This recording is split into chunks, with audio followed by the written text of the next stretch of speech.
Bismillah. Assalamualaikum warahmatullahi wabarakatuh.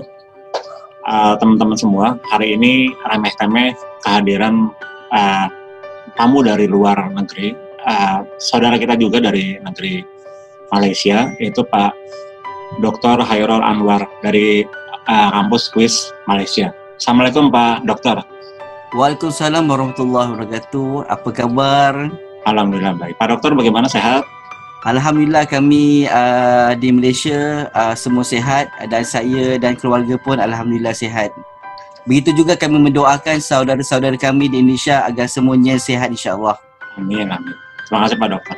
Pak Dokter, ini mohon maaf nih karena mengganggu waktu aktivitasnya, karena saya dengar di kesibukan Bapak ini Pak Dekan mau berbagi kisah lah dengan kami di Indonesia tentang bagaimana kultur akademik di Malaysia gitu kan. Jadi biar kami juga bisa dapat pengalaman, spirit dan sebagainya. Memang sebagai penjelasan awal, remeh-temeh ini isinya obrolan santai tapi bisa menginfluen orang-orang agar selalu berpikir positif. Jadi biar selalu seperti Pak Dokter katakan, Pak Dekan katakan bahwa bagaimana kita berbakti bagi bangsa dan negara gitu, dan bagi umat itu saja. Baik, bagaimana Pak Dokter keadaan di Malaysia nih, kan dengan adanya coronavirus, lalu juga ada lockdown, ada pembatasan aktiviti, itu seperti apa kalau di Malaysia? Bismillahirrahmanirrahim. Lagi sekali Assalamualaikum warahmatullahi wabarakatuh. Alhamdulillah rabbil alamin, wassalatu wassalamu ala asyrafil anbiya'i mursalin wa ala alihi washabihi ajma'in. Allahumma shalli ala sayyidina Muhammad wa ala alihi washabihi wasallim. Terima kasih kepada saudara saya di Indonesia, dan saya cukup berbesar hati dengan terpilih ya untuk berkongsi dengan channel Remeh-Temeh ini ya. Dan saya mendoakan agar channel ini mendapat subscribe yang ramai ya, dan mungkin saya akan bantu untuk mewar-warkannya dekat Malaysia lah ya, insya-Allah. Dan ini satu apa nama ni, boleh kita katakan inovasi ya. Maknanya kalau kita pandang dari sisi positif, apabila kita diuji dengan pandemik corona ini, maka pemikiran kita ini telah bergerak dengan begitu pantas bagaimana untuk kita nak teruskan kehidupan kita, tetapi dalam masa yang sama kita kena berhati-hati dengan ujian yang melanda.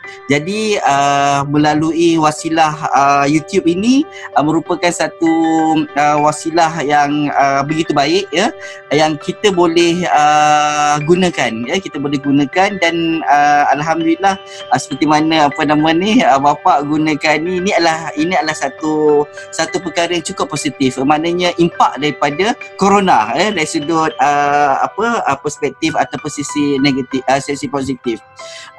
Untuk makluman semua, bila kita katakan tentang pandemik ini, secara peribadi dan saya berkeyakinan setiap daripada kita ini merupakan perkara yang first time kita lalui ya.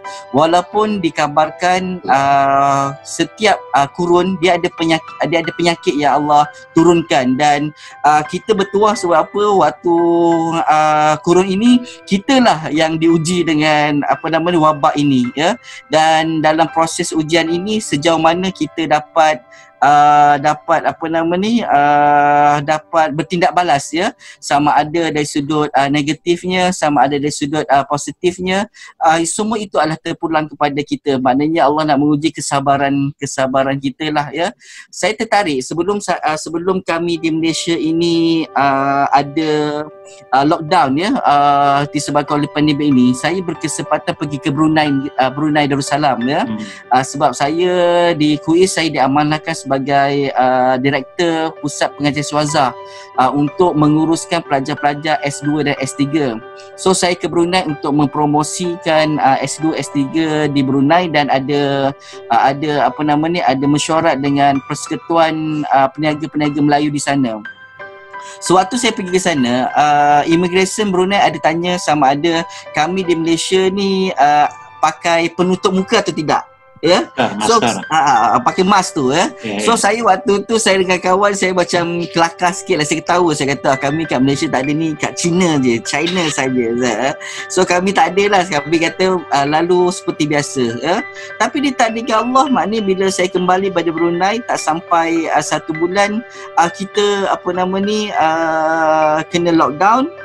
Dan setiap selepas itu maknanya dengan perintah kawalan terhad, dan sekarang kita diwajibkan untuk pakai mask ya.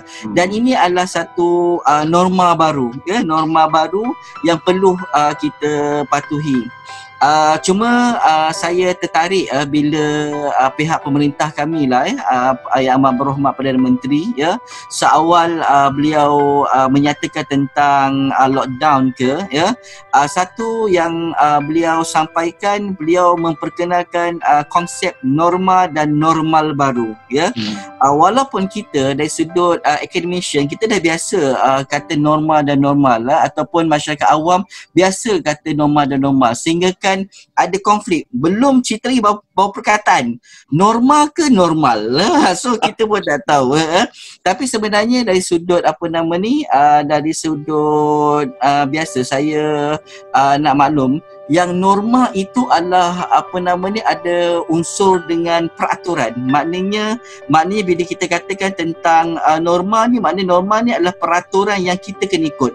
Kalau sebelum ni sebelum ni kita buat seperti biasa ya, tetapi bila ada norma baru kita kena mengikut peraturan-peraturan tertentu. Di Malaysia terkenal dengan SOP-nya. Maknanya SOP. Kalau SOP. So SOP ini adalah manifestasi kepada norma baru itu.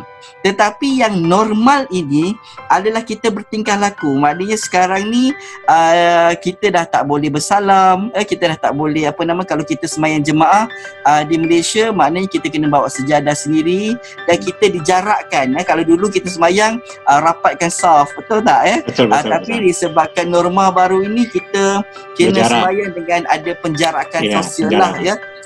So ini adalah perkara-perkara baru yang alhamdulillah kami di Malaysia didedahkan, dan kita lihat dari sudut penglibatan rakyat untuk mengikut segala arahan oleh pemerintah ya, amat baik ya. Itu sekadar inilah untuk awal saya beritahu secara kasar lah ya, saya beritahu secara kasar, secara umum. Kalau di UI sendiri itu perkuliahan tetap berjalan atau melakukan dari rumah, Adekan? Okey.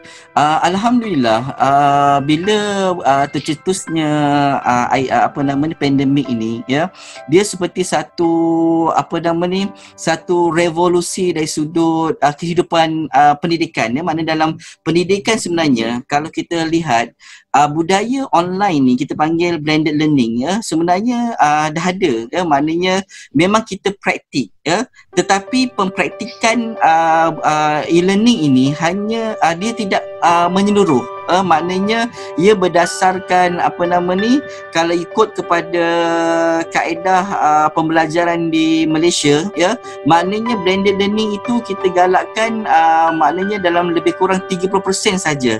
Maknanya daripada 70%, daripada 100% punya pengajian, 30% itu digalakkan supaya ada yang blended learning, maknanya penggunaan teknologi ya. Sama ada kita nak guna secara online, maknanya baik dari sudut pengkuliahan ataupun aktivitas akademik, peperiksaan ke penilaian apa boleh secara online. Tetapi bila berlakunya pandemik ini ya, daripada 30% itu boleh dia telah melonjak sehingga ke 100% ya. So bila melonjak kepada 100%, dia telah mendatangkan satu satu impak pula dari sudut kebersediaan keupayaan internet ya. So keupayaan internet yang baik daripada pelajar ataupun tenaga pengajarnya, baik dari sudut institusinya, sejauh mana kita berkeupayaan untuk kasih pengajian secara 100% ni ya. Dan kita lihat ada di setengah-setengah tempat yang timbul masalah. Pertama, kawasan tersebut tidak dapat akses internet dengan sempurna ya. Itu yang pertama. Yang kedua, ada juga yang terpaksa bayar sebab kita ada internet yang mungkin ada wifi ada yang terpaksa secara bayaran punya prepaid so dia menimbulkan costing di situ ya. Dan sekarang ni apa yang pihak kami kalau di peringkat mikro di KUIS ataupun pihak pemerintah sekarang ni mereka dalam usaha untuk meningkatkan. Kalau ikut daripada kerajaan Malaysia, mereka telah memperuntukkan sejumlah dana untuk membantu para pelajar ini untuk dapat akses internet. Di KUIS ya, kami untuk pelajar-pelajar di KUIS kami mengikut apa yang telah diarahkan oleh pihak pemerintah di mana kita punya pengajian adalah secara online ya, secara online. Dan hasil bila PKPP ya, PKPP ni makna pemulihan. Pemulihan itu pihak pemerintah makna Majlis Keselamatan melalui Kementerian Pendidikan Tinggi telah menyediakan SOP dengan memastikan setiap universiti itu at least daripada 30% hingga 70% tu maknanya boleh membawa pelajar-pelajar masuk ke kampus. So kalau pelajar-pelajar yang first year, makna first year tu mereka boleh belajar secara bersemuka, makna secara face to face. So kami dekat KUIS, pelajar-pelajar first year mereka secara bersemuka. Tetapi untuk pelajar-pelajar asasi, pelajar-pelajar second year dan pelajar-pelajar pasca S2, S3 kita menggunakan pendekatan secara online lah. Kalau di KUIS sendiri banyakkah mahasiswa dari Indonesia? Okey. Untuk makluman, saya perkenalan sebab takut nanti diorang kata siapa yang bersama dengan remeh-temeh ni ya. Saya untuk makluman saudara-saudara saya di Indonesia ya. Saya merupakan pengarah pusat pengajian Siswazah di College Universiti Islam Antarabangsa Selangor. Di mana KUIS ini adalah sebuah universiti di bawah Majlis Agama Islam Negeri Selangor ya. Kalau saudara-saudara lihat di Malaysia, kami punya sistem pendidikan adalah quite berbeza dengan di Indonesia ya. Tetapi kalau saya belajar, saya lihat di Indonesia yang mana institusi-institusi pengajian tinggi Islam yang kerajaan di bawah Kementerian Agama, betul ya? Yang swasta tu macam Muhammadiyah is swasta ya. So macam kami KUIS ini adalah di bawah Majlis Agama Islam Selangor ya. Dan saya diamanahkan sebagai Direktur Pasca Siswazah yang menguruskan kemasukan ataupun mempromosikan pengajian peringkat S2 dan S3 ya.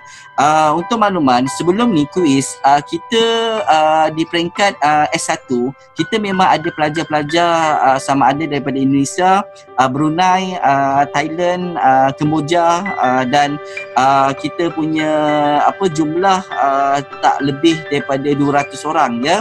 Tetapi bila kita dalam proses untuk menaik taraf menjadi universiti penuh, pengurusan KUIS telah meminta agar Pasca Siswazah ini kena memainkan peranan dengan lebih aktif dengan membuka S2 S3 ni kepada pelajar antarabangsa ya. So bila saya diamanahkan sebagai pengarah direktor, so saya punya KPI saya ialah mempromosi ataupun menaik taraf PPS ini dengan meramaikan jumlah pelajar-pelajar antarabangsa untuk belajar di KUIS untuk menyambung pengajian S2 dan S3. Bermula tahun 2019 kami telah buat satu pendekatan yang agak drastik dengan kami revise kami punya kadar yuran ya. Sebab apa? Salah satu untuk menarik bilangan pelajar-pelajar daripada luar untuk masuk. of course mereka akan lihat dari sudut biaya, ya. Pembiayaan mungkin ada yang biaya sendiri, ada yang mungkin biaya daripada universiti ataupun daripada penaja. So di Malaysia, bila saya join, so kita punya pendekatan, kita reverse dengan kadar yuran kami yang agak kompetitif lah, ya, agak baik. Dan bila kita dah settle yuran dah okey, kami telah ubah takwim pengambilan pelajar. So takwim pengambilan pelajar kalau dahulu hanya 2 kali setahun, so bila saya jadi director, saya telah tambah kepada pengambilan pelajar 3 kali setahun, ya. So maknanya pada bulan Januari, Mei dan juga September bermula tahun 2020. So alhamdulillah, tahun lepas saya dah mula mempromosikan secara quite aktif sikit, ya. Saya banyak turun ke Indonesia untuk berkenalan dengan saudara-saudara kita di Indonesia, dan saya memperkenalkan kaedah pengajian kami di Indonesia. Dan alhamdulillah, bermula tahun ini pada kemasukan pada sesi Januari yang lepas, kami mendapat bilangan pelajar S3 yang menyambung pengajian di kuis berjumlah 9 orang. Ya, so kalau saya bahagikan pelajar-pelajar peringkat S2, S3, mana anak sulung kami peringkat antarabangsa adalah daripada Indonesia, dengan jumlah pelajarnya adalah seramai 9 orang. Dan insya-Allah pada bulan Oktober ini kami telah mendapat permohonan, ya, daripada Indonesia, daripada Thailand, dan juga daripada Brunei, ya. Dah mula kita nampak adalah dia punya hasil, insya-Allah. Mohon doa ustaz jugalah, ya, dan saudara-saudara kami di sana, ya, insya-Allah. Ya, berarti kuis itu memang kalau di Indonesia itu kampus negeri, Ustaz, ya. Tapi di bawah kerajaan Selangor berarti, ya. Ya, di bawah Majlis Agama Islam. Mana bawah kami bawah raja lah. Mana kami punya Majlis Agama Islam itu di bawah Duli Yang Maha Mulia Sultan Selangor. Ya. Oke. Kalau ini kita keluar sedikit dari dunia kampus. Bagaimana kalau misalnya suasana Hari Raya Idul Adha di Selangor ini? Okey. InsyaAllah kita saya ucapkan selamat berpuasa ibadah berpuasa lah, ya. Kita 10 Zulhijjah. Saya pun tak berkesempatan. Saya baru habis kursus, ya, bengkel, ya. InsyaAllah esok lusa akan mula ni lah, ya. Sama juga sebab kita ni satu rumpun, ya. So bila bertanyakan pendekatan Hari Raya Aidiladha di Malaysia, saya rasa lebih kurang sama dengan pendekatan Hari Raya di Indonesia, ya. Cuma saya nak bagi tahu perbezaan raya pada kali ini dengan raya sebelum ini, ya. Kalau di Malaysia, kalau saya buat satu gambaran yang besar lah, ya. Kalau di area pantai barat, maknanya kebanyakan mereka yang melakukan ibadah korban, kebanyakan mereka akan melakukan ibadah korban di surau ataupun masjid, ya. Tetapi kalau di area pantai timur, mereka banyak melakukan korban di kawasan rumah. Maknanya diorang adik-beradik berkumpul, diorang buat ni lah, ya. That's why di sebelah Kelantan, sebelah Terengganu, maknanya sambutan Aidil Adha itu besar-besaran, maknanya is quite meriah lah, ya. Tetapi kalau saya, sebab kami kat Selangor ni pantai barat, ya. So dari sudut korban, biasanya kita akan buat di surau ataupun di masjid, ya. Sama ada kita buat kaedah perkongsian lembu tu, maknanya satu lembu tu ada 7 bahagian, ya. So setiap bahagian tu maknanya siapa yang nak korban tu dia ambil satu bahagian lah, ya. Ataupun kambing seekor. Macam kalau di Malaysia harga untuk sebahagian lembu antara RM700 hingga RM750, ya. Kalau seekor kambing dalam harga RM900. So depends kepada siapa-siapa nak berkorban apalah, ya. Kemudian kalau kita lihat dulu, sebelum PKP, sama ada di surau ataupun di masjid, mereka boleh mengadakan aktiviti korban, ya. Kalau di tempat saya, jangan terperanjat, ya. Kalau saya dekat Selayang Indah lah, surau kami biasanya korban sehingga boleh mencecah 20 ekor lembu. Nak bagi tahu lah. Ya.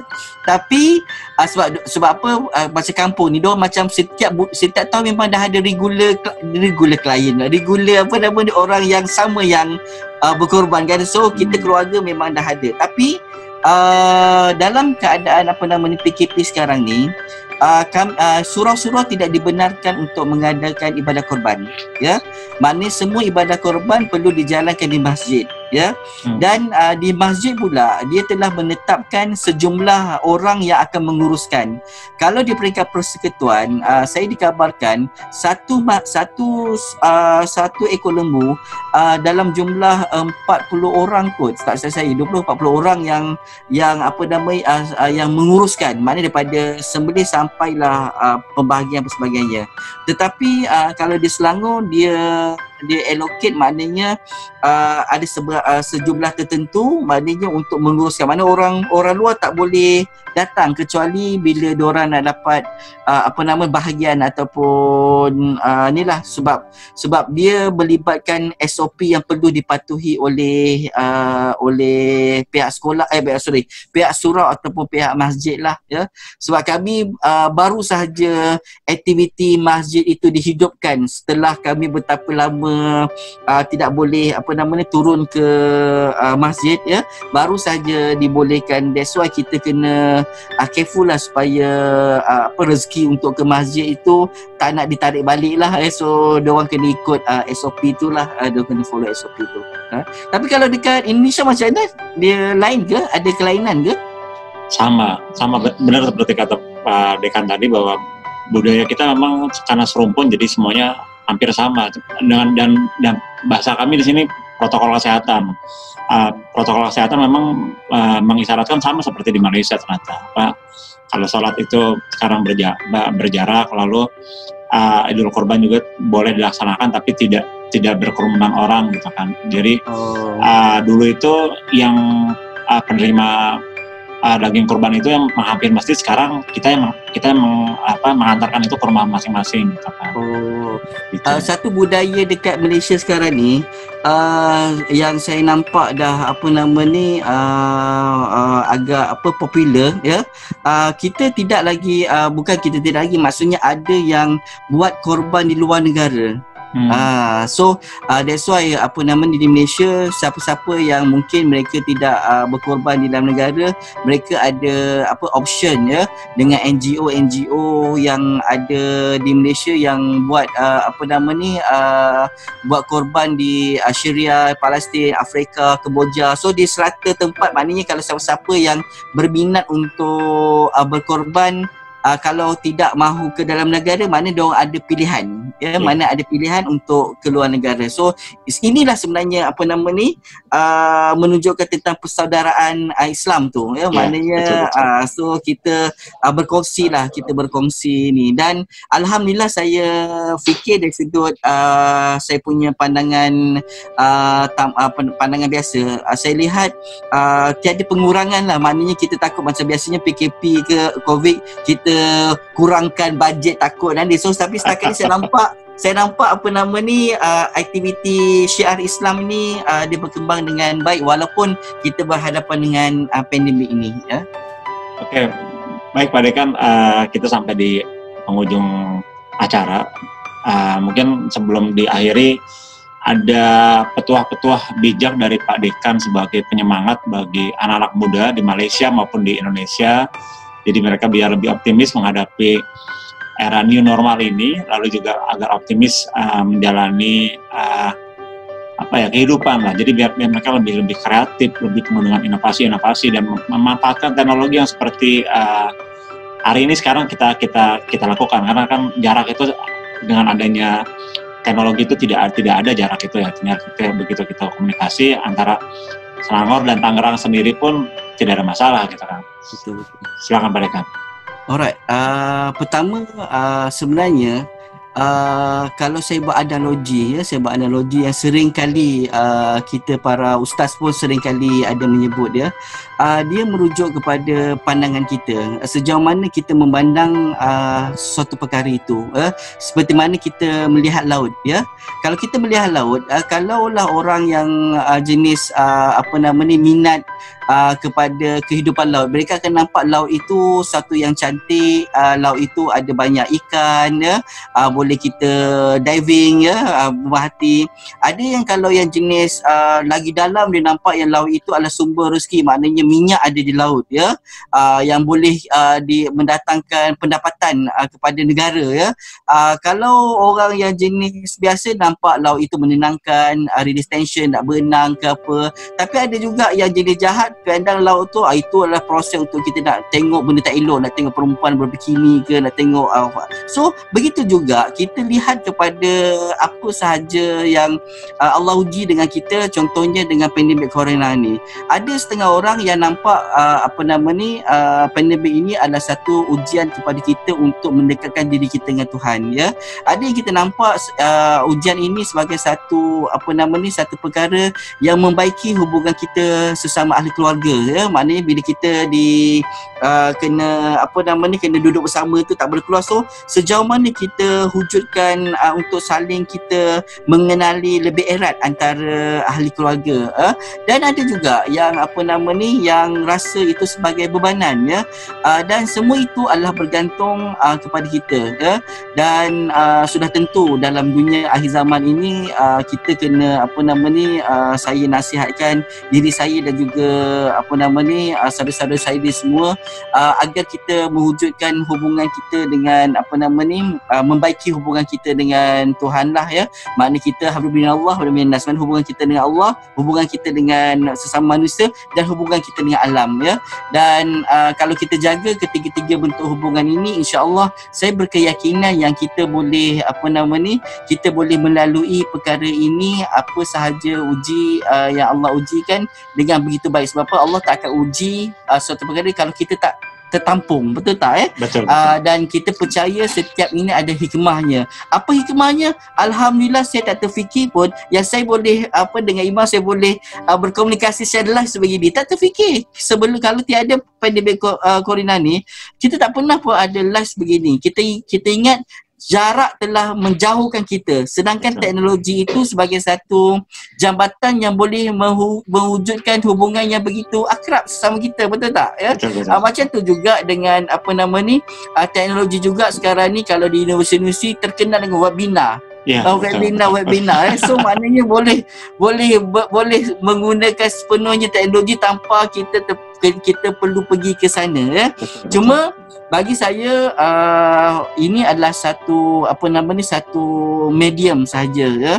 Tetapi kepada anak-anak para pelajar, walaupun medium macam ini adalah kita pakai teknologi yang ada, tetapi kita kena juga bersosialisasi. Maknanya kita kena ada physical touch lah, ya. Kalau kita berguru pun janganlah berguru semata-mata berguru secara live. Itu pun berguru live, Iman nampak muka saya nampak muka. Ini ada yang setengah berguru, dia tutup, ya. Dia tak tunjuk. Kita pun tak tahu sama ada dia tidur ke, dia makan ke, dia tengok Facebook ke, kita pun tak tahu, ya. Dia dengar saja. Tapi tak apalah, kita bersangka baik, ya. Kita bersangka baik, at least dia dengar, ya.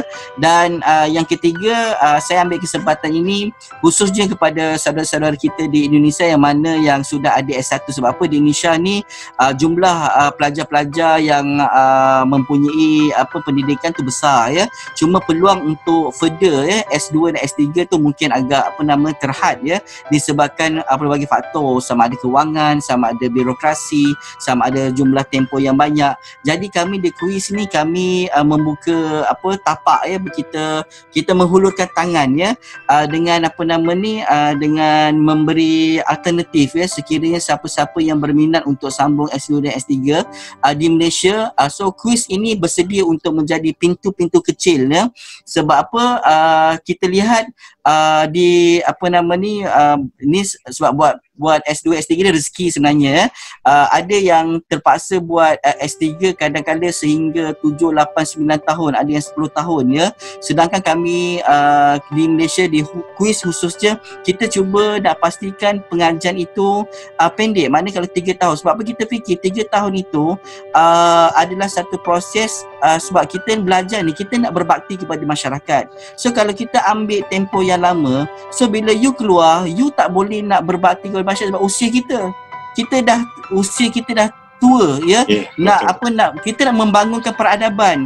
Di bahu kita ni terpikul amanah. So kalau kita ni sibuk dengan belajar, so time itu agak panjang. So dia menyebabkan dari sudut quality itu tak capai kita nak dapat membantu masyarakat. Itu sebab saya nasihatkan kepada orang-orang muda di Indonesia, kalaulah tak boleh pergi ke mana, saya di kuis kita akan cuba bantu dengan 3 perkara yang saya highlightkan. Pertama, dia sudah inklusif, kita very open, kita open kepada sesiapa untuk further.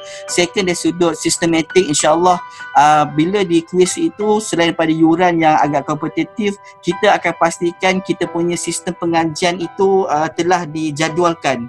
Maknanya kita rasa kita akan bantu pelajar-pelajar mesti habis 3 tahun insyaAllah kalau ikut kita punya jadual kita. Dan yang ketiga adalah support system. Support system ni maknanya kita tak akan membiarkan pelajar-pelajar kami tu terbiar macam tu. Mana kami punya servis, contoh sekarang ni pelajar-pelajar yang kami ada, anak-anak sulung kami daripada Indonesia tu, kami siap bagi tahu sebab apa kalau pelajar antarabangsa nak belajar kat Malaysia, mana ada syarat bahasa Inggeris ya. So kami bagi tahu, kami bantu mereka untuk adakan kelas Inggeris secara gratis, secara percuma ya. So kalau diorang tak pergi dekat ambil IELTS atau TOEFL, ambil MUIT dekat Malaysia, kita akan ajar bahasa Inggeris, tapi yang bayar tu untuk periksa atau insentif kelas, itu lain. Tapi daripada kuis punya khidmat kami memang kita atas niat sebab kita sama-sama Islam ya. Maknanya kuis ni dasar kami adalah nak jadi wakaf universiti. Bila wakaf universiti ni kita cuba nak sedaya upaya yang boleh ialah untuk membantu. Maknanya kita kata kemakmuran bersama. Sebab apa? Kita tak nak rezeki yang ada ni dikongsikan hanya kita saja. Maknanya kita nampak di sebelah Indonesia sana terlalu banyak sangat perkara-perkara yang sebenarnya kita boleh bangunkan. Sebab apa? InsyaAllah kalau ikut saya dari bidang pembangunan, sekarang China menguasai kerana jumlah mereka yang ramai. Akan datang India sebab jumlah banyak, agak ramai. Tapi jangan terperanjat dalam tempoh 20 ke 30 tahun lagi, mungkin Indonesia akan menjadi kalau diorang panggil, kalau China dia panggil naga baru bangun. So kita kata Garuda baru bangun. So maknanya amin. Bila Garuda bangun tu maknanya dengan jumlah penduduk agama Islam yang besar, dengan saya ada pengalaman pergi Indonesia, orang Indonesia semua hebat berbicara, dengan stamina yang kuat tinggi. So saya berkeyakinan insyaAllah seperti tradisi Islam terdahulu, kebanyakan ulama-ulama daripada Nusantara ini banyak mendepani ilmu-ilmu agama, menguasai ini. So kita harapkan di belah kita lah, di Nusantara inilah adanya lahir, kalau bukan kita, the new generasi. Maknanya generasi anak-anak kita inilah yang akan mengembalikan kegemilangan Islam di Nusantara ini. Itu kita punya harapan kita insyaAllah, mudah-mudahan. Baik, luar biasa sekali nih. Mudah-mudahan teman-teman yang ini akan lebih memantapkan diri untuk kuliah di kuis, karena saya juga menjadi calon mahasiswanya. Dan karena memang kenapa memilih Malaysia, karena ya itu tadi budayanya tidak terlalu jauh berbeda, dan juga berbagai macam kemudahan-kemudahan yang tadi sudah disampaikan oleh Pak Dekan. Terima kasih Pak Dekan atas waktunya. Mohon maaf atas penggangguannya. Terima kasih. Terima kasih atas jemputan. Baik. Assalamualaikum warahmatullahi wabarakatuh. Waalaikumsalam warahmatullahi wabarakatuh.